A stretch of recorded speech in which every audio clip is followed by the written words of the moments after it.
చెప్పడానికి మాకు జ్ఞానం దయచేయమని ప్రార్థిస్తున్నాం. పరిశుద్ధాత్మ దేవుని యొక్క సహాయము మాకు దయచేయండి. ఇప్పుడు మరి మీ యొక్క సంఘంలో మీకు మహిమ కలిగేలాగున్నా ఇప్పుడు మరి మీ యొక్క వాక్యాన్ని మరి ప్రకటించే దాంట్లో ఇప్పుడు మరి మీరే మాకు సహాయం దయచేయండి. మీకు చిత్తానుసారంగా మరి మీ యొక్క వర్తమానాలను మీ యొక్క వాక్యాన్ని ప్రకటించి మరి సంఘంలో మీకు మహిమ కలిగేలాగున్నా మరి మమ్మల్ని దీవించి నడిపించమని మా ప్రభు రక్షకుడైన యేసుక్రీస్తు నామమున ప్రార్థిస్తున్నాం తండ్రి. ఆమేన్.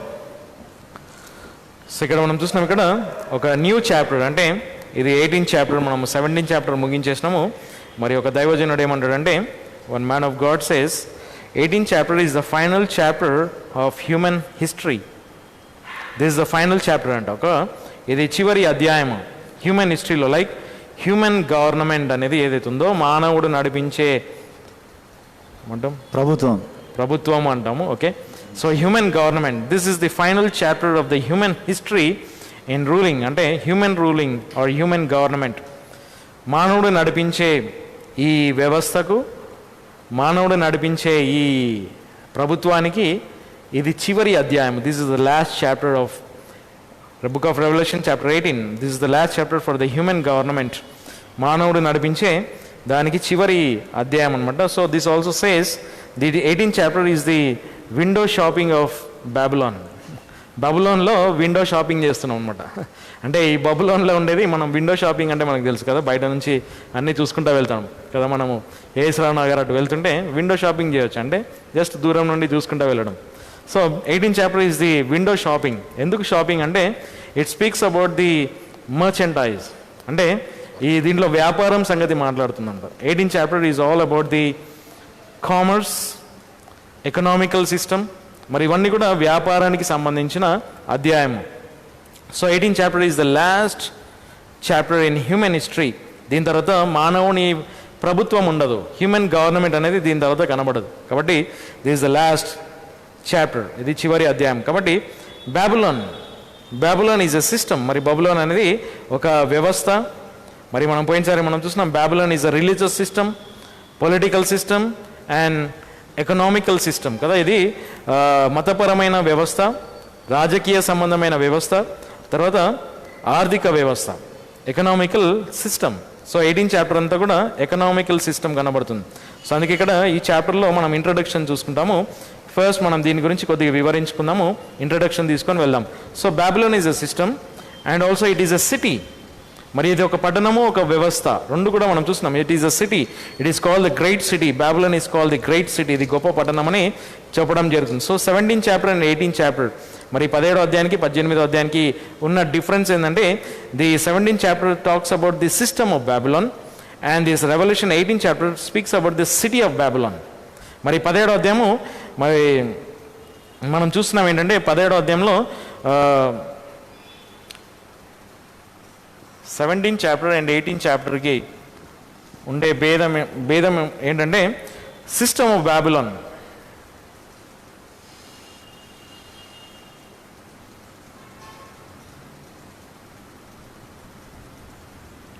సిస్టమ్ ఆఫ్ బాబులోన్ అది బబులోని యొక్క వ్యవస్థ మనం చూసినాం. తర్వాత 17వ అధ్యాయంలో మిస్టరీ బాబులోన్, మిస్టరీ బాబులోన్. ఓకే, ఇది మిస్టరీ బాబులోన్. తర్వాత 17th chapter it speaks about religious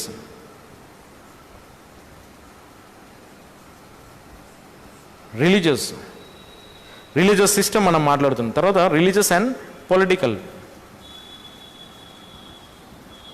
so 17th చాప్టర్కి 18th చాప్టర్కి 17th chapter the system of బాబులోన్, the mystery బాబులోన్, the religious and political system అనమాట. సో అందుకే మనము పొలిటికల్ సిస్టమ్ కూడా ఆల్రెడీ మనం చూస్తాం. కాబట్టి 17th chapter from 11th verse నుండి 17th chapter from 10th verse నుంచి 14th verse వరకు ఇట్ ఈస్ పొలిటికల్ సిస్టమ్ అనమాట. రాజకీయ సంబంధమైన వ్యవస్థ అక్కడ మనం ఆల్రెడీ చూస్తాం. సో 10th వర్స్ నుంచి 14th వర్స్ వరకు 17th చాప్టర్లో. అండ్ దెన్ 18th చాప్టర్ ఏంటంటే ది సిటీ ఆఫ్ బాబులోన్. ఇది సిటీ ఆఫ్ బాబులోన్, బబులోని యొక్క పట్టణము. This is called the great city of Babylon. బబులోని యొక్క మహాపట్టణం అక్కడ మనం చూస్తున్నాం. తర్వాత ఇక్కడ 17th chapter speaks about the mystery and 18th chapter speaks about merchandise.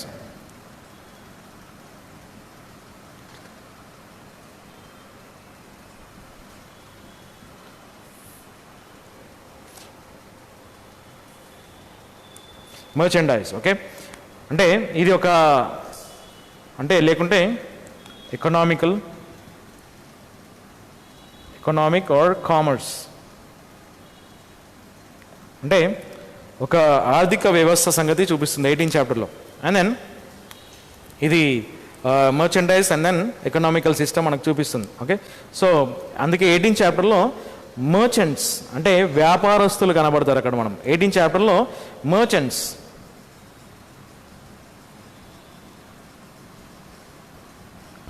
కనబడతారు, అంటే వ్యాపారస్తులు కనబడతారు. అందుకే ఇక్కడ మనము దాదాపు 4 చోట్ల కనబడుతుంది. 18th చాప్టర్ 3rd verse 18వ అధ్యాయము 3వ వచనంలో ఒకసారి మనం చూస్తాం. 18th chapter 3rd verse, all nations have drunk of the wine of the wrath of the fornication, and the kings of the earth have committed fornication with her, and the merchants. ఇక్కడ భూవర్తకులు merchants. So 18th chapter speaks about the merchandise, అంటే economy మాట్లాడుతుందన్నమాట, అంటే ఆర్థిక వ్యవస్థ సంగతి మాట్లాడుతుంది. కాబట్టి ఈ హ్యూమన్ గవర్నమెంట్ ఏదైతే మనము బాబిలోన్ అనే పట్టణం మనం చూసినామో, ఈ బాబిలోన్ అనే పట్టణము ఆఫ్టర్ ద ఫ్లడ్, ఓకే. మనకు తెలుసు, ఒక లైన్ వేసుకుంటే మనము టైం లైన్ వేసుకుంటే ఫ్రమ్ ఇయర్ టిల్ నోవా యొక్క జలప్రలయం వరకు మనం అక్కడ చూస్తాం. నోవా వరకు ఈ కయ్యూని యొక్క సిస్టమ్ ఉండే, కైన్ సిస్టమ్ ఉండే, కయ్యూని యొక్క సిస్టమ్ ఉండే. కయ్యూన్ తర్వాత ఈ జలప్రలయం తర్వాత ఫ్లడ్, ఈ ఫ్లడ్ తర్వాత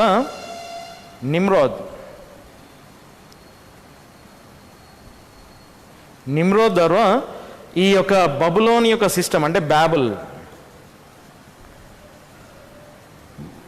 బేయాల్ ఆర్ బాబిలోన్, సో ఇవన్నీ కూడా అక్కడ నుండి వచ్చినాయి. నిమ్రోద్ ద్వారా ఈ సిస్టమ్ స్టార్ట్ అయిందన్నమాట. ఈ బబులోని యొక్క సిస్టము నిమ్రోద్ నుండి స్టార్ట్ అవుతే, ఈ నిమ్రోద్ తర్వాత మరి మనం చూస్తాం అది ఈ సిటీ అనమాట, సిటీ ఆఫ్ బాబిలోన్. బబులోని యొక్క పట్టణము ఇక్కడ నుండి స్టార్ట్ అయింది. ఉదయకాలం కూడా మనము సండే స్కూల్లో చూసుకున్నాం, అడల్ట్ సండే స్కూల్లో.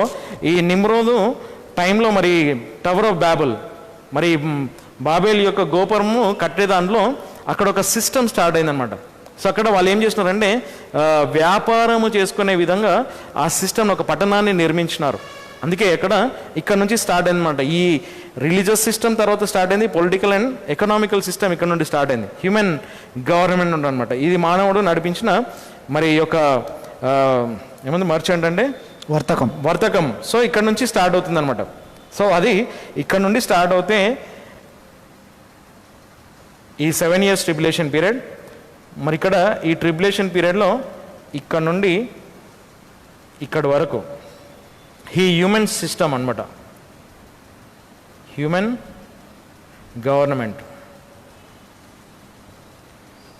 గవర్నమెంట్ అనేది అక్కడ కనబడుతుంది. అంటే మానవుడు నడిపించుకున్న ఒక వ్యవస్థ అనమాట. సో ఈ వ్యవస్థ లోపల మతపరంగా ఉంది, రాజకీయంగా ఉంది, తర్వాత ఆర్థికంగా ఉంది. ఇవన్నీ కూడా హ్యూమన్ గవర్నమెంట్లో వచ్చేదన్నమాట. సో అందుకే ఇక్కడ వర్తకులు అంటే వ్యాపారం చేసేవారు అక్కడ మనం చూస్తాం 18th చాప్టర్ 3rd verse, తర్వాత 11th verse కూడా కనబడుతుంది. 11th verse 4 చోట్ల కనబడుతుంది. అంటే మర్చెంట్స్ సంగతి మాట్లాడుతుంది అనమాట, అంటే ఎకనామీ అనమాట, అంటే ఆర్థిక వ్యవస్థ అనమాట. సో ఇవన్నీ కూడా ఈ యొక్క సమయంలో మనం చూస్తున్నాం. 11th verse, మరియు భూవర్తకులలో ఎవడును వారి వస్తువులను ఇక మీదట కొననందున దానిని బట్టి ఏడ్చి ప్రలాపించెదరు. సో ఇవన్నీ మనం చూస్తాం, ఇన్ డీటెయిల్ మనం వెళ్ళి చూస్తాము. And the merchants of the earth shall weep and moan over her. మరి అక్కడ భూమి మీద వ్యాపారం చేసేవారు ఏడుస్తారంట. అది అక్కడ మనం చూస్తాం. తర్వాత 15th verse 15వ వచనం, వీడితో దాని చేత ధనవంతులుగా చేయబడిన వర్తకులు దాని వేదన యొక్క భయమును బట్టి దూరముగా నిలిచి ఉండి ఏడ్చుచు ప్రలాపించుచు. సో 18th చాప్టర్లో సిటీ ఆఫ్ బాబిలాన్ ఏదైతే ఉందో ఆ పట్టణం నుండి వచ్చే వ్యాపారం, అంటే ఇక్కడ నుంచి స్టార్ట్ అయింది, నిమ్రోద్ నుంచి స్టార్ట్ అయిన ఈ వ్యాపారం యొక్క వ్యవస్థ మరి అనేకులను ఈ మర్చెంట్స్ ఎవరైతే ఉన్నారో వ్యాపారకులను ఏం చేసిందంటే ఈ పట్టణము ధనవంతులను చేసిందంట. కాబట్టి ఈ వ్యవస్థ నుంచి వచ్చిన వ్యాపారంతో చేయబడిన ధనవంతులు అందరూ అనేకులు ఉన్నారు. చాలామంది ఈ నిమ్రోదు దగ్గర నుండి స్టార్ట్ అవుతుంది ఇక్కడ వరకు. సో అది మనం రానున్న దినాలలో చూస్తాం వెరీ డీటెయిల్గా. ఓకే, 18 చాప్టర్ 23rd వర్స్లో కూడా 23వ వచనంలో. మరియు మైనపు ఒత్తి వెలుగునైనను నీలో ఇక మీద ఎన్నడును ప్రకాశింపకుండును. మరియు పెళ్లి కుమారుని స్వరమైనను లేక పెళ్లి కుమార్తె స్వరమైనను నీలో ఇక మీదట ఎన్నడును వినబడదు. ఏలైనగా నీ వర్తకులు భూమిలో గొప్పవారై ఉండిరి. ఏంటంట? నీ వర్తకులు భూమిలో గొప్పవారై ఉందరు. మీ వర్తకులు, ఫర్ దై merchants wear the great men of the earth. గొప్పవారు. సో మర్చెంట్స్ ఇప్పుడు మనం చూసినాం, భూమి మీద వ్యాపారం చేసేవారు అందరు కూడా రిచ్ పీపుల్, గొప్పవారు. భూమి మీద వ్యాపారం చేసేవారు అందరు కూడా రిచ్ పీపుల్ అనమాట. అంటే ఈ సిస్టమ్, సో మనం ఇది వరకు లాస్ట్ చాప్టర్ అంతా కూడా రిలీజియస్ సిస్టమ్ మనం చూసినాం, మతపరంగా చూసినాం, తర్వాత రాజకీయంగా కూడా చూసినాం. భూరాజ్యాలన్నీ కూడా మరి ఈ బబులోను యొక్క సమయంలో, అంటే ఈ 7 ఏళ్ల శ్రమకాలం సమయంలో క్రీస్తు విరోధి వచ్చినప్పుడు ఈ మతపరంగా రాజకీయంగా అన్నీ కూడా మన చేతిలోకి వెళ్ళిపోతాయి. తర్వాత ఈ ఆర్థిక వ్యవస్థ నెక్స్ట్ అటాక్ ఏది ఏంటంటే ఈ సిస్టమ్ అనమాట. సో ఇక్కడ మనం ఒక పాయింట్ గమనించుకోవాల్సింది ఏంటంటే ఈ religious and political system destroyed by anti Christ. క్రీస్తు విరోధి ద్వారా ఇది నాశనం చేయడం జరిగింది. బట్ వేరస్ దిస్ మర్చెండైజ్, ఈ 18 చాప్టర్ అంతా కూడా ఇది డిస్ట్రాయిడ్ బై గాడ్. దేవుని ద్వారా ఇది నాశనం చేయడం జరుగుతుంది. అంటే God will destroy this system, whereas this religious and political system is destroyed by antichrist. He took all the power. అన్ని కూడా అధికారం వాడు తీసుకున్నాడు అనమాట. ఈ మతంగా రాజకీయంగా అన్ని కూడా వీడు తీసుకొని వీటన్నిటిని సిస్టమ్ని జీరో చేసి హీ విల్ రూల్ అనమాట. లైక్ నిమ్రోద్ ఎప్పుడైతే రూల్ చేసినాడో ఆ విధంగా క్రీస్తు విరోధి ఈ 7 ఏళ్ల శ్రమ కాలంలో ఈ సిస్టమ్ అంతా వాని చేతిలోకి వచ్చి వాడు పరిపాలన చేస్తాడు. అంటే దీన్నంతా వాడు జీరో చేసి వీడు హీ టేక్స్ ది అథారిటీ. వాడు అధికారం తీసుకొని ఈ 7 ఏళ్ల శ్రమకాలం సమయంలో పరిపాలన చేయడం అనేది కంప్లీట్ 7 yearsలో. ఈ 7 ఏళ్ల శ్రమకాలం సమయంలో ఈ క్రీస్తు విరోధి ఈ రెండింటిని వాని అథారిటీలోకి తీసుకొని 7 years ట్రిబ్యులేషన్ పీరియడ్లో రూల్ చేస్తాడనమాట. సో రూల్ చేసినప్పుడు ఈ మర్చెండైజ్ అదైతే వ్యాపార వ్యవస్థ ఉందో ఈ వ్యాపార వ్యవస్థని దేవుడు 18 చాప్టర్లో నాశనం చేశాడు. అందుకే ఇది last chapter in human history. మానవుని యొక్క చరిత్రలో ఇది లాస్ట్ అనమాట. ఇంకా మనిషి ఏం చేయగలుగుతాడు? అందుకే దేవుడు దాన్ని నాశనం చేస్తాడనమాట. సో ఈ సిస్టమ్, రిలీజియస్ అండ్ పొలిటికల్ సిస్టమ్ను నాశనం చేయడానికి దేవుడు క్రీస్తు విరోధిని వాడినాడు. అంతే, ఒక బొమ్మలాగా అనమాట. అంటే వాడిని వాడుకున్నాడు అంతే దేవుడు. వాని ద్వారానే ఈ సిస్టమ్ను, వాడు ఏర్పాటు చేసుకున్న సిస్టమ్ను వాడే నాశనం చేసినట్టు దేవుడు చేసినాడు అనమాట. ఈ రిలీజియస్ అండ్ పొలిటికల్ సిస్టమ్ ఏదైతే ఎస్టాబ్లిష్ చేయడం జరిగిందో నిమ్రోద్ ద్వారా, సేటన్ ద్వారా ఎస్టాబ్లిష్ చేయడం జరిగిందో, Satan himself he destroys is own system అనమాట. వాని యొక్క సిస్టమ్నే వాడు నాశనం చేసేటట్టు దేవుడు చేసినాడు అనమాట. సో ఇది 17 చాప్టర్ యొక్క ఎండింగ్. అండ్ 18 చాప్టర్లో దేవుడు దీన్ని డిస్ట్రాయ్ చేసినాడు. అది మనము ఇక్కడ ఇన్ డీటెయిల్ చూస్తాము. ఓకే, సో అది వ్యాపారం. తర్వాత మర్చెండైజ్ అంటే ఆ మాట కూడా 2 సార్లు మనం చూస్తాం అక్కడ 11th verseలో. ఓకే, 11th verseలో చూద్దాం. 11th verseలో మర్చెంట్స్ అండ్ మర్చెండైజ్, వ్యాపారస్తుడు, తర్వాత వ్యాపారం అనే మాట మనం చూస్తాం. 11th. మరియు భూవర్తకులలో ఎవడును వారి వస్తువులను ఇక మీదట కొననందున దానిని బట్టి ఏడ్చి ప్రలాపించెదరు. For no man buy their merchandise అంటే వస్తువులని ఉంది మనకు. మర్చెండైజ్ అంటే వాటిని కొనడం, అమ్మడం అనమాట. సో ఆ వ్యవస్థను ఎవరు కూడా చేయలేకపోయినారంట. అంటే ఇక్కడ మనం గమనిస్తే ఇక్కడ 18 చాప్టర్లో ఒక థాట్ ఏంటంటే మనం 11th verse నుంచి దాదాపు 13th verse వరకు, from 11th verse to 13th verse you can see the stock market కనబడుతుంది, కంప్లీట్ స్టాక్ మార్కెట్. సో ఈ ఎకనామిక్, కామర్స్ ఆర్ మర్చెంట్స్ ఇవన్నీ కూడా ఎక్కడ కనబడతాయి అంటే మనకు స్టాక్ మార్కెట్.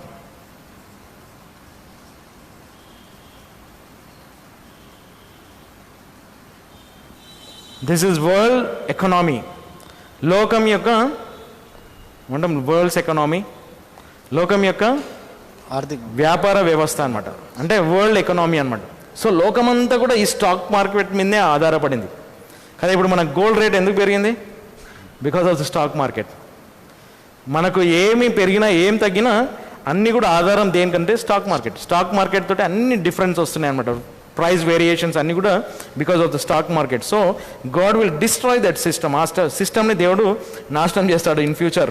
సో అది లాస్ట్ అనమాట, last chapter in human history. Okay, so మనం దీంట్లో వెళ్ళకముందు first will see the divisions. Okay, 18 chapter యొక్క డివిజన్స్ చూద్దాము. సో డివిజన్స్లో ఇక్కడ మనం గమనిస్తే ఫస్ట్ డివిజన్ ఏంటంటే first verse to third verse, మొదటి వచనం నుండి 3వ వచనం వరకు మొదటి భాగము. The mighty Angel announces the fall of Babylon.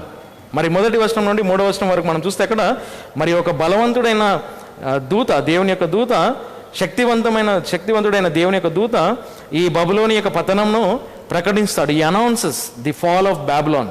Okay, and then second division, second portion ఏంటంటే 4th verse to 8th verse, 4వ వచనం నుండి 8వ వచనం వరకు ది వార్నింగ్ ఫ్రమ్ హెవెన్, పరలోకం నుండి ఒక హెచ్చరిక పొందడం చూస్తాం. From warning from heaven, 4th verse to 8th verse.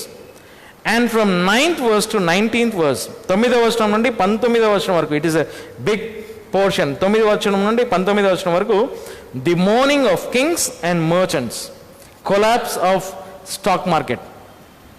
ఈ స్టాక్ మార్కెట్ని పతనం అయిపోవడం మనం చూస్తాం. From 9th verse to 19th verse, 9వ వచనం నుండి 19వ వచనం వరకు ఈ భూరాజులు, all the Kings of the earth and the merchants, they mourn, they weep. వాళ్ళు ఏడుస్తారు, దుఃఖపడతారు, ఎందుకంటే దే సఫర్ లాస్. వాళ్ళు అన్నీ నష్టపోతారు. They lose their political system, they lose their economical system, అన్నీ కూడా పోతాయి అనమాట. ఆల్రెడీ రిలీజియస్ సిస్టమ్ వీడు అథారిటీ తీసేసుకున్నాడు, పొలిటికల్గా వీడు అథారిటీ తీసేసుకున్నాడు, కాబట్టి మిగిలింది ఇప్పుడు ఇది ఒకటే, ఎకనామీ అనమాట. సో ఈ ఎకనామీని దాడి చేయడం మనం చూస్తున్నాం. సో ఎకనామీ అంతా కూడా పడిపోతుంది. 9th verse to 19th verse. And then this the key verse. ఇక్కడ మూల వచనం ఏంటంటే the joy of heaven at the fall of Babylon. బబులోని యొక్క పతనంతో పరలోకంలో ఆనందం ఉంటుందంట. So that is a key verse here. మరి మూల వచనం ఏంటంటే 20వ వచనము, ది జాయ్ ఇన్ హెవెన్, పరమండలంలో పరలోకంలో ఆనందము. బబులోని యొక్క పతనం బట్టి పరలోకంలో ఆనందం. సో ఎందుకు పరలోకంలో ఆనందం అంటే ఫ్రమ్ ఫ్లడ్ నుండి 7 years ట్రిబులేషన్ వరకు ఈ human government are human system ఏదైతే ఉందో ఇదంతా పతనం అయిపోయింది అనమాట. సో ఈ బాబిలోన్ అనేది ఒక సిస్టమ్. ఆ సిస్టమ్ ఏంటంటే religious, political and economical. So ఈ సిస్టమ్ అంతా కూడా ఫాల్ అయిపోయింది, పడిపోయింది అనమాట. సో అందుకే పరలోకంలో ఆనందం అనేది మనం ఇక్కడ చూస్తున్నాం. So that is the key verse, ఇది మూల వచనం అది 18th చాప్టర్కి. And then finally 21st verse నుంచి 24th verse వరకు ద డిస్ట్రక్షన్ ఆఫ్ బాబిలోన్, బబులోని యొక్క వినాశనము, అట్టర్ డిస్ట్రక్షన్ అంటే కంప్లీట్ నాశనం అనమాట. ఇంకా నో మోర్ ఆఫ్టర్ దిస్. ఈ 7 ఏళ్ల శ్రమకాలం తర్వాత ఈ హ్యూమన్ గవర్నమెంట్, హ్యూమన్ సిస్టమ్ అనేది ఇక ముందు ఉండదు. హ్యూమన్ సిస్టమ్ అనేది ఇక ముందు ఉండదు అనమాట. కంప్లీట్ డిస్ట్రక్షన్ మళ్ళా ఉండదు. అందుకే ఇక్కడ ఈ 7 years ట్రిబులేషన్ తర్వాత మనం చూసాం 1000 years ఆర్ మిలీనియం అంటాం. సో మిలీనియంలో హూ విల్ రూల్, ఎవరు పరిపాలన చేస్తాడు? దేవుడు పరిపాలన, యేసు ప్రభు పరిపాలన చేస్తాడు. అంటే మానవ పరిపాలన ఉండదు, దేవుని యొక్క పరిపాలన ఉంటుంది. ఆ పరిపాలన తర్వాత, దేవుని యొక్క పరిపాలన, 1000 ఏళ్ల పరిపాలన తర్వాత తీర్పు ఉంటుంది. తీర్పు తర్వాత ఇంకా హ్యూమన్ గవర్నమెంట్ లేదు. అందుకే 18th chapter is the last chapter in human history.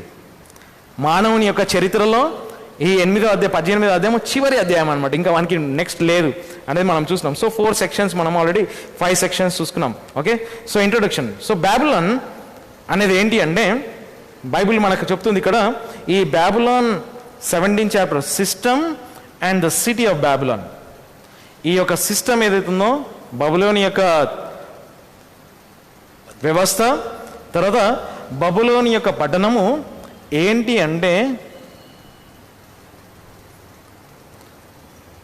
Babylon is the devil's earthly kingdom. Babylon ఈ సిస్టమ్ ఏదైతుందో from Nimrod till 7 years tribulation period, ఈ బబులోన్ యొక్క సేటన్స్ కింగ్డమ్.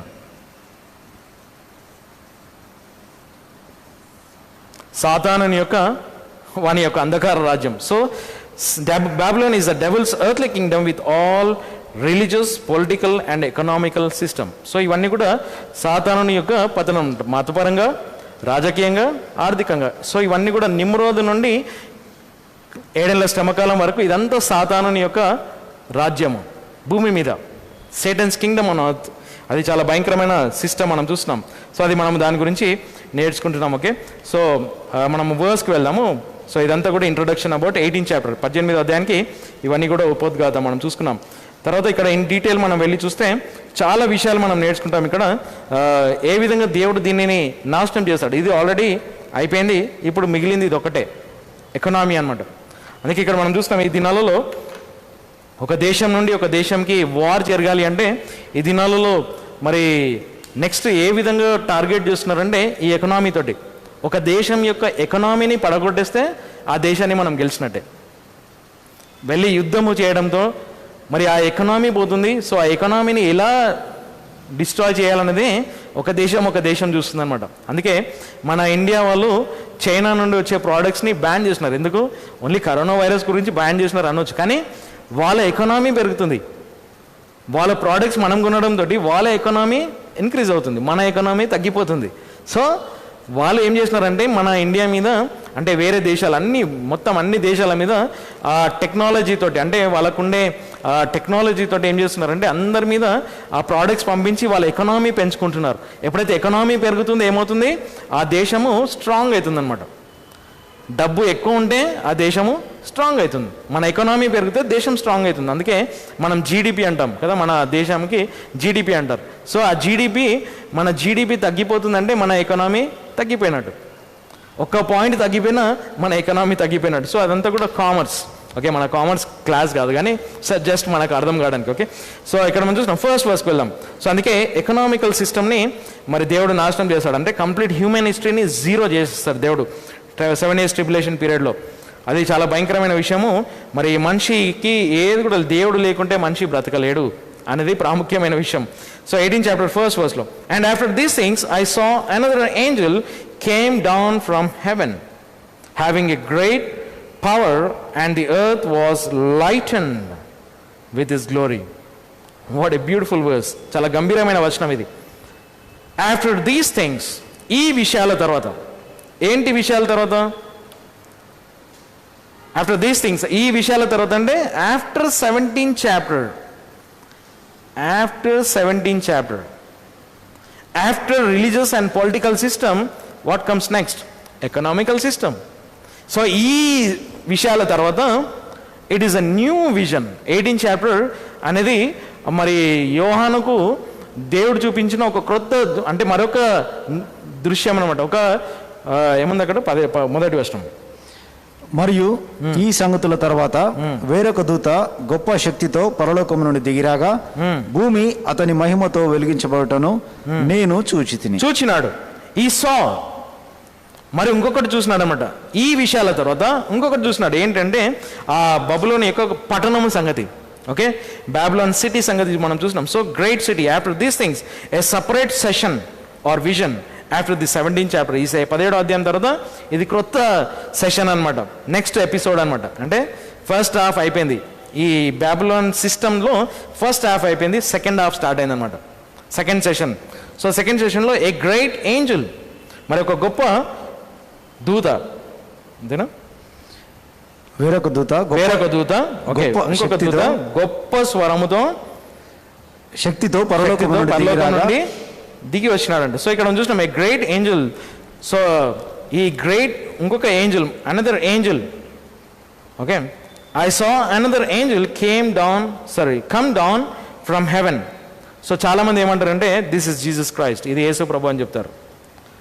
ఈ దూత యేసు ప్రభు కాదు. ఎందుకంటే బైబిల్లో మరొక దూత అని చాలాసార్లు ఉంది. అంటే మరొక దూత అంటే యేసు ప్రభు కాదు. అంటే దూతలలో ఒక దూత యేసు ప్రభు కాదు. Is not celestial body. అంటే ఏమంటాం సెలెస్టియల్ బాడీ అంటే పరలోక సంబంధమైన, అంటే ఆత్మ సంబంధమైన జీవులు car.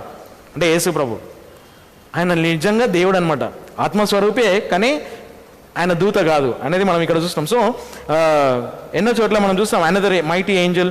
So 8th chapter 3rd verse లో ఉంది, తర్వాత 10th chapter 1st verse లో ఉంది, మరొక దూత అనే మాట ఉంది. కాబట్టి ఇది యేసు ప్రభు కాదు అని మనము తేటగా చెప్పగలుగుతాం. ఎందుకంటే మరొక దూత అనే మాట ఉంది కాబట్టి యేసు ప్రభు దూత కాదు. ఇక్కడ ప్రత్యక్షత గ్రంథంలో యేసు ప్రభు దూతలాగా ఎక్కడ కూడా పరిచయం కాలేదు అనేది మనం బాగా గుర్తుపెట్టుకోవాలి. ఓకే, ఓల్డ్ టెస్ట్మెంట్లో ఉండే రెఫరెన్స్ని ఇక్కడ ఫిట్ చేయలేం, ఎందుకంటే అది వేరు కాంటెక్స్ట్, ఇది వేరే context. Okay, having great power and the earth was lighten with his glory. ఆ దూతకు ఒక గొప్ప శక్తి ఉండేనంట. And the earth was lighten with his glory. ఆ భూమి అంతా కూడా తన యొక్క మహిమతో వెలిగించబడిందంట. ఎవరి మహిమతో? దూత యొక్క మహిమతో. సో దూత యొక్క శక్తితో, దూత యొక్క మహిమతో భూమి అంతా కూడా వెలిగించబడిందంట. ఎట్లుంటుండేనో అది, అంటే ఎంత పవర్ఫుల్ ఏంజల్ అక్కడ, ఎంత శక్తివంతమైన దూత. కాబట్టి అందుకే మనం చూస్తున్నాం ఇక్కడ అంటే ఇప్పుడు దూతలలో ఏమంటాము గ్రేడ్స్ అన్నమాట. అంటే ఐరార్ అంటే మంచి స్ట్రాంగ్, అంటే బలవంతంగా ఉండే, అంటే ఫర్ ఎగ్జాంపుల్ ఇప్పుడు కెరూబులు, సెరూఫులు, తర్వాత మామూలు దూతలు. సో ఇవన్నీ ఒక పొజిషన్స్ మనం చూస్తున్నాం, హయ్యర్ పొజిషన్ నుండి లోవర్ పొజిషన్ వరకు ఆల్రెడీ ఉన్నాయి. కాబట్టి ఈ దూత అంట ఎంతో శక్తివంతంగా ఉండేనంట. సో ఆ శక్తి ఏమైనా మనం చూస్తున్నాం, having great power and the earth was enlighten with his glory. ఆయన మహిమతో, ఆ దూత యొక్క మహిమతో భూమి అంతా వెలిగించబడిందంట. సో ఇక్కడ ఒక పాయింట్ ఏంటంటే, ఒక నోట్ ఏం మనం తీసుకోవాలంటే, the great power and the glory of Angel is from God. It is not by angels own, Angel it self. మరి ఏంజల్కి వచ్చినదే శక్తి కాదు, ఏంజిల్ అంతటా ఏంజల్కే వచ్చిన శక్తి కాదు, ఏంజిల్ అంతటా ఏంజల్కే వచ్చిన మహిమ కాదు. It is God's power and God's glory. అది ఏం చూపిస్తుంది అంటే, దూతకు ఉండే గొప్ప శక్తి, దూతకు ఉండే గొప్ప మహిమను ఏం చూపిస్తుంది అంటే, దేవుని యొక్క శక్తిని, దేవుని యొక్క మహిమను చూపిస్తుంది. కాబట్టి describes the power and glory of God given to angels. మరి దూతలకు ఇవ్వబడిన శక్తి, తర్వాత మహిమ ఎవరు ఇచ్చినారు? దేవుడు ఇచ్చినాడు. సో అల్టిమేట్గా దేవుడే శక్తిమంతుడు. కేవలం ఆ దూతకు ఇవ్వబడిన శక్తి, ఆ దూతకు ఇవ్వబడిన మరి మహిమ అనేది మనం చూస్తున్నాం. సో అది మనం జ్ఞాపకం పెట్టుకోవాలి. And he cried mightily with a strong voice. మరి గొప్ప స్వరంతో కేక వేసినాడు అంటే. Second verse, Babylon the great is fallen and is become the habitation of devils and the hold of every false spirit and a cage of every unclean and hateful bird. రెండవ వచనం చదువు. మరియు అతడు బలమైన స్వరముతో గట్టిగా కేకవేయచ్చు, మహాబబులోను పతనమాయను, దయ్యములకు నివాసమాయను, మరియు ప్రతి దుర్మార్గతకును ప్రతి అపవిత్రమైన మరియు ఏహ్యమైన పక్షికి పట్టుకొమ్మగాను మరియు పంజరమై ఉన్నది. సో ఇక్కడ మనం చూస్తున్నాం, ఇక్కడ ఇది actually 16th chapter 19th verse start అయింది. కానీ అక్కడ మధ్యలో మనకు వేరే ఇన్ఫర్మేషన్ ఇచ్చి మళ్ళీ 16th chapter 19th verse యొక్క కంటిన్యూషన్ అనమాట. 18th chapter 1st verse. Okay, 16th chapter 19th verse చదుదాం. 16th chapter 19th verse. It is at the 7th vial, 7వ పాత్ర కుమ్మరించినప్పుడు జరిగిన సందర్భం అంటారు. మనం ఆల్రెడీ చదువుకున్నాం 16th chapter 19th verse. మరియు ఆ మహాపట్టణము 3 భాగములుగా విభాగింపబడెను, మరియు జనముల పట్టణములు పతనమాయను, మరియు ఆయన ఉగ్రత యొక్క తీవ్రమైన ద్రాక్షారసం యొక్క పాత్రను దానికి అనుగ్రహించటకై మహాబబులోను దేవుని ఎదుట జ్ఞాపకమునకు తేబడెను. సో ఇక్కడ మనం చూస్తాం, ఇక్కడ and the great city was divided into 3 parts, 3 భాగాలుగా విభజింపబడింది. అది ఆల్రెడీ మనం లాస్ట్ టైం చూసినాం. And the cities of the nations fell. మరి అన్ని జనాంగంలో ఉండే, మరి అన్ని దేశాలలో ఉండే పట్టణాలు పడిపోయినాయంట. అండ్ గ్రేట్ బబులోన్ కూడా, గొప్ప బబులోన్ కూడా దేవుడు జ్ఞాపకం చేసుకున్నాడంట. ఎందుకంటే to give an to her the cup of the wine. ఆ బబులోనికి ఒక ద్రాక్షరసంతో నింపబడిన ఉగ్రత యొక్క పాత్ర దేవుడు బబులోనికి ఇచ్చినాడంట. ఇది యాక్చువల్ ఒక ప్రవచనం. 18వ అధ్యాయము 1వ వచనము ఇది ఒక ప్రవచన సంబంధమైన వచనము. అది ఎక్కడుందంటే మరి ఇర్మియా గ్రంథము 51వ అధ్యాయము 7-8 చదువు. So this is prophecy which was told by జెర్మయా 51st chapter 7 and 8. ఇర్మియా గ్రంథము 51వ అధ్యాయము 7-8. ఇర్మియా గ్రంథము 51వ అధ్యాయము 7వ వచనం 8వ వచనము. బబులోను ప్రభువు చేతిలో సర్వభూమిని మత్తులుగా చేసిన బంగారు పాత్ర అయి ఉండెను. దాని ద్రాక్ష మద్యమును జనములు త్రాగిరి, కాబట్టి జనములకు పిచ్చి పట్టెను. సో ఇక్కడ మనం చూస్తున్నాం, ఇక్కడ ఆ మద్యము, బబులోని యొక్క మద్యము జనములందరికీ తాగిచ్చిందంట. ఏంటి మద్యము? ఇక ఇది మతము, రాజకీయము, ఆర్థిక వ్యవస్థ, ఇవన్నీ మనుషుల మీద దాన్ని అందరినీ తాగజేసిందంట బబులోను. అది ఒక ప్రవచనం. అందుకే యెషయా గ్రంథము 13వ అధ్యాయంలో కూడా చూద్దాం. యెషయా గ్రంథం 13వ అధ్యాయం, ఈ రెండు పుస్తకాలు వేలు పెట్టుకోండి, మళ్ళీ అక్కడికి వద్దాం. ఓకే, 13వ అధ్యాయము 9వ వచనం. యెషయా గ్రంథము 13వ అధ్యాయం 9వ వచనం.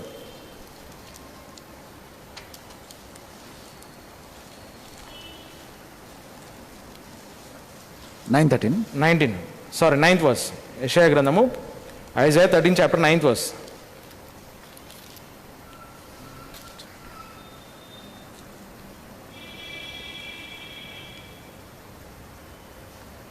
ఇదిగో ప్రభు దినము దేశమును పాడుబీడుగా చేయుటకును ఉగ్రత యొక్క వేంద్రమైన కోపముతో క్రూరముగా వచ్చుచున్నది. అట్లు ఆయన దానిలోని పాపులను దాని నుండి బొత్తిగా నాశనం చేయను. సో ఇక్కడ చూస్తాం, దేవుడు అతి త్వరలో వస్తున్నాడు. మరి దేవుని యొక్క రాకడలో ఈ పట్టణమును, ఈ గొప్ప పట్టణాన్ని, ఈ మర్మమును దేవుడు నాశనం చేయడానికి వస్తున్నాడని మరి యెషయా గ్రంథంలో చెప్పబడిన మాట 21వ అధ్యాయం 9వ వచనం కూడా చదువు. 21st chapter 9th verse. ఇదంతా ప్రవచన సంబంధమైన వచనాలు. మరి బబులోను గురించి చెప్పడం జరిగింది. 21st chapter 9th verse. అయితే ఇదిగో ఒక జత గుర్రపు రౌతులతో రథము దండు వచ్చుచున్నదని కేక వేసెను. అటు తర్వాత అతడు ఉత్తరమిచ్చి, బబులోను పడిపోయెను మరియు దాని దేవునిలో చెక్కబడిన ప్రతిమలన్నింటినీ ఆయన నేలన విరగగొట్టి ఉన్నాడు. సో ఇక్కడ చూసినాం, and behold here cometh a chariot of men with a couple of horsemen and he answered and said, Babylon is fallen. బబులోను పడిపోయిందని యెషయా ప్రవచించినాడు. అది ఎప్పుడు నెరవేర్చబడుతుంది, ఇంకా నెరవేర్చబడుతుంది. ఎక్కడంటే ఈ 7 ఏళ్ల శ్రమకాలంలో 18వ అధ్యాయం 1వ వచనంలో బబులోను పడిపోయిందని ఒక దూత వచ్చి చెప్పినాడు అనమాట. అంటే ఈ ప్రవచనము ఇక్కడ నెరవేర్చబడుతుంది అనమాట. సో ఆల్రెడీ ఇక్కడ యెషయా చెప్పినాడు, ఇక్కడ ఇది నెరవేర్చబడుతుందని మనం ఇక్కడ చూస్తున్నాం. కాబట్టి ద గ్రేట్ సిటీ, ఈ గొప్ప పట్టణంలో ఏముంది? What is there in this great city? ఈ గొప్ప పట్టణంలో ఏముంది? అందుకే ఇక్కడ మనం చూస్తున్నాం, ఇక్కడ and he cried mightily with a strong voice, ఒక గట్టి స్వరంతో గట్టిగా కేక వేసినాడంట. ఎంతో పెద్ద ధ్వని చేసినాడు అనమాట దూత. సెయింగ్ ఏమన్నాడంటే, Babylon the great is fallen, బబులోను పడిపోయింది అన్నాడు. ఎందుకంటే ఆ బబులోన్ ఏమైందంట? What is in that city? ఈ పట్టణంలో, ఈ బబులోన్లో, ఈ సిస్టమ్ లోపల ఏముంది? ఈ Babylon system and Babylon city లోపల ఏముందంటే ఇక్కడ మనం చూస్తాం ఏమేమి ఉన్నాయో అక్కడ చూద్దాం. ఆ పట్టణంలో, ఆ సిస్టంలో ఏమున్నాయి చదవండి. 2వ వచనం 18:2. మహాబబులోను పతనమాయను దయ్యములకు నివాసమాయను మరియు ప్రతి దుర్మార్గతకును, 2వ వచనం, ప్రతి దురాత్మకును, ప్రతి అపవిత్రమైన మరియు ఏహ్యమైన పక్షికి పట్టుకొమ్మగాను మరియు పంజరమై ఉన్నది. సో ఇక్కడ మనం చూస్తున్నాం, ఇక్కడ the Babylon the great is fallen and is become, ఆ పట్టణం ఏమైపోయిందంట? ఇప్పుడు మనం పట్టణం సంగతి మాట్లాడుతున్నాం. ఓకే, ఆ పట్టణం ఏమైపోయిందంట? And is become the habitation of devils, దయ్యములకు నివాసం అయిపోయిందంట. And the hold of every false spirit, ప్రతి దురాత్మ ఏమో. ఫాల్ అంటే అపవిత్రమైన, చెరపబడిన దురాత్మలు అనమాట. దురాత్మలకు అది నివాస స్థలం అయిపోయిందంట. Every false spirit and a cage అంటే పింజరం అంటాం కదా, ఏదో అంటాం, అంతేనా? పంజరం ఏమో. సో ఒక కేజ్ అనమాట. దాన్ని బంధించడం, ఒక పిట్టలను బంధిస్తాడు చూడు, అట్లా ఒక కేజ్. సో దాన్ని and a cage of every unclean and hateful bird, ప్రతి అపవిత్రమైన మరియు ఏహ్యమైన పక్షి దాంట్లో బంధింపబడిందంట. అంటే సో ఇక్కడ మనం చూసినాం devils, it holds the every fall spirit, the cage of every unclean hateful birds. So దీని అర్థం ఏంటంటే wicked unseen world, that is Satan's kingdom అనమాట. సాతానుని యొక్క రాజ్యము ఏంటంటే కనబడని, మనం అందుకే ఎఫెసీయులకు రాసిన పత్రికలో ఆరాధ్యంలో మనం చూస్తాం, మనము రక్త మాంసములతో పోరాడడం లేదు, కానీ మనము against principalities, against darkness of powers, against the wickedness in high places, ఉన్నత స్థలములలో ఉన్న దుష్టత్వము. సో ఇవన్నీ ఎక్కడున్నాయంటే ఈ సిస్టంలో ఉన్నాయి. సో సేటన్స్ కింగ్డమ్ అనమాట. అందుకే ఒక దైవజనుడు ఏమంటాడంటే, ఈ పట్టణము, ఆయన మంచి మాట చెప్పినాడు, అంటే మంచిగా అనిపించింది నాకు. ది బాబిలోన్ సిటీ ఎట్లా ఉందంటే, it will be a hell's zoo on earth. It will be this Babylon system, Babylon city అనేది it will be a hell's zoo. Zoo అంటే మనకు తెలుసు, జూ అంటే ఏంటి, అన్ని పక్షులు, జంతువులు అన్నీ ఒక ప్రాంతంలో భూమి మీద ఉండే జంతువులను అన్నీ పెడతాం. కానీ ఈ బాబిలోన్ అనే సిస్టము, బాబిలోన్ అనే పట్టణము, it is like a hell's zoo. హెల్కి జూ ఉంది. జూలో అంటే జూలో ఏమున్నాయి, ఇక ఇవన్నీ ఉన్నాయి. దయ్యాలు, అపవిత్ర ఆత్మలు, దురాత్మలు, అపవిత్రమైన దుష్టమైన అన్నీ అందులో ఉన్నాయన్నమాట. అవన్నీ ఇక్కడ ప్రదర్శింపబడినాయి. అంటే హెల్ యొక్క జూ అంతా ఇదనమాట. అది మంచి మాట, అది ఓకే, మంచిగా అనిపించింది. సో ఇక్కడ మనం చూసినాం, ఇక్కడ ఇది కూడా ఒక ప్రవచనంలో మరి ముందే యెషయా చెప్పినాడు. అది కూడా మనం అందుకే యెషయా చెప్పినాను కదా, యెషయా 13వ అధ్యాయంకి వెళ్దాం. మళ్ళీ యెషయా 13వ అధ్యాయము 21వ వచనంకి వెళ్దాం. సో యెషయా చెప్పిన మాట మరి దేవుడు మరి ఆ దూత ద్వారా ఈ యొక్క 18వ అధ్యాయంలో కూడా చెప్పడం మనం చూస్తున్నాం. యెషయా గ్రంథము 13వ అధ్యాయము 21వ వచనం. మళ్ళీ యెషయా గ్రంథంకి వెళ్దాం. Isaiah 13 chapter 21st verse. యెషయా గ్రంథం 13వ అధ్యాయం 21వ వచనం. కానీ ఎడారిలోని క్రూర మృగములు అక్కడ పరుండును, మరియు ఓకే, ఒక పని చేయండి, 19 నుంచి చదవండి, 19 నుంచి, అప్పుడు మనకు అర్థమవుతుంది. అప్పుడు రాజ్యములకు భూషణమగు కల్దీయుల ఉత్కర్షత యొక్క అలంకారమైన బబులోను దేవుడు ప్రదర్శినప్పటి సొదొమ గొమొర్రా వలె నుండును. అది ఎన్నటికి నివాస స్థలముగా ఉండదు, తరతరములకు దానిలో ఎవడును నివసింపడు. తరతరములకు దానిలో ఎవడు కూడా నివసించాడు. ఇంకా అరబీడు అక్కడ డేరా వేయడు, గొర్రెల కాపరులు తమ మందలను అక్కడ పరుండనియ్యరు. కానీ ఎడారిలోని క్రూర మృగములు అక్కడ పరుండును, మరియు వారి ఇండ్లు ఊతపెట్టు జీవులతో నిండియుండును. అట్లు అక్కడ గుడ్లగూబలు నివసించును, మరియు కొండ మేకలు అక్కడ నాట్యమాడును. మరియు ద్వీపముల్లోని క్రూర మృగములు వారి పాడుబడిన ఇండ్లలోను, ఘట సర్పములు వారి రమ్యమైన భవంతులలోను కేకలు వేయును. అట్లు దాని సమయము వచ్చుటకు సమీపించినది, మరియు దాని దినములు పొడిగింపబడవు. దాని దినములు పొడిగింపబడవు. And our days shall not be prolonged, only a short period అనమాట, ఇక్కడ వరకే. సో ఆ సిటీ లోపల ఏమున్నాయంటే, ఆ పట్టణంలో ఏ మనిషి ఉండలేడంట. అంటే అన్ని ఆల్స్, ఎన్నో భయంకరమైన ఏమైనా మరి ద్వేషింపబడిన మరి పక్షులను పోలి అక్కడ యెషయా చెప్పినాడు. అది మాట మనం చూద్దాం. తర్వాత 34వ అధ్యాయంకి వెళ్దాం. 34వ అధ్యాయము సేమ్ ఇదివరకు మనం చూసిన అధ్యాయాలలో బబులోని యొక్క పతనము, తర్వాత అందులో ఉండే జీవులు, అంటే ఆ భయంకరమైన దుర్మార్గమైన అపవిత్ర ఆత్మలను ఇక్కడ పేర్కొనడం మనం చూస్తాం. 34వ అధ్యాయము 13 నుంచి 15. 34 చాప్టర్ 13 to 15. అట్లు దాని భవంతులలో ముండ్లును, దాని దుర్గములలో దురదగొండ్లును, గచ్చలును పెరుగును. And the thorns shall come up in our places, nettles and brambles in the fortress thereof. దాని యొక్క ఏముంది ఇందులో, దాని దుర్గములలో దురదగొండ్లును, గచ్చలును పెరుగును. మరియు అది ఘట సర్పములకు నివాసముగాను, గుడ్లగూబలకు సాలలుగాను ఉండును. And it shall be an habitation of dragons, okay, and a court of owls. మన ఇక్కడ గుడ్లగూబ కంట. ఇంకా ఎడారిలోని క్రూర మృగములు ద్వీపములోని క్రూర మృగములతో కూడా కలిసి ఉండును. మరియు అడవి మేక తన తోటి దానికి కేక వేయును. చువ్వ గుడ్లగూబ కూడా అక్కడ దిగి దాని కొరకై విశ్రమ స్థలమును కనుగొనును. సో ఇవన్నీ కొన్ని కొత్త కొత్త పేర్లు మనం వింటున్నాం ఇక్కడ. ఓకే, భయంకరమైన మరి పక్షులు, అటువంటి మరి భయంకరమైన జంతువుల సంగతి పేర్లు వింటున్నాం. కాబట్టి అది మనం స్టడీ చేయాలంటే ఇంటికి వెళ్ళి ఒక్కొక్కటి పిక్చర్ చూడండి, ఇప్పుడు మీకు అర్థమవుతుంది. తర్వాత అయిపోయిందా 15th? ఇంకో ఉన్నదండి. అక్కడ పెద్ద గుడ్ల గూబ దాని గూడు కట్టుకొని గుడ్లు పెట్టి పొదిగి దాని నీడ క్రింద వాటిని కూర్చును. గుడ్లకు వంట ఒక గూడు కట్టి దానికి పొదిగి దాని పిల్లలు వేసి ఇంకా పెద్దగా అయిపోయింది. అంటే ఈ దురాత్మలు, సాతానుడు ఆ విధంగా ఈ సిస్టమ్ లోపల వాని వ్యాపారంను, వాని యొక్క రాజ్యంను విస్తరింపజేసినాడు అనమాట. అందుకే బబులోని యొక్క పట్టణము దేనికి నివాస స్థలం అయిపోయింది? హెల్ యొక్క జూ అనమాట. అంటే హెల్లో ఉండే దురాత్మలకు అన్నిటికీ అది నివాస స్థలం అయిపోయిందంట.